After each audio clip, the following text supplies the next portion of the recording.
Security ফোর্সের সদস্য যদি থাকে, যেই সব হাসপাতালগুলোতে, যেই সব মেডিকেল কলেজগুলোতে এই পরিমাণ জনশক্তি আমাদেরকে সিকিউরিটি দিতে পারবে, এই শর্তে আমরা ইমার্জেন্সি সেবা চালু করব।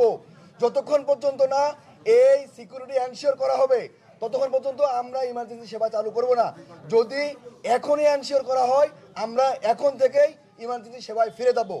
এর আগে শনিবার মোটরসাইকেল দুর্ঘটনায় গুরুতর আহত বেসরকারি শিক্ষা প্রতিষ্ঠানের এক শিক্ষার্থী ঢাকা মেডিকেলে চিকিৎসাধীন অবস্থায় মারা যায়। এর জের ধরে হাসপাতালে কর্তব্যরত চিকিৎসকদের মারধর করে দুর্বৃত্তরা।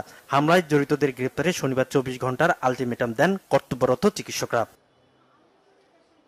এর রেশ কাটতে না কাটতেই হাসপাতালে চিকিৎসা নিতে আসা অন্য এক রোগীকে কুপিয়ে হত্যা করলে হাসপাতালে উত্তেজনা ছড়িয়ে পড়ে। বিষ পান করা এক রোগীর মৃত্যুর ঘটনাও হাসপাতালে জরুরি সেবা কেন্দ্রে ভাঙচুর চলে।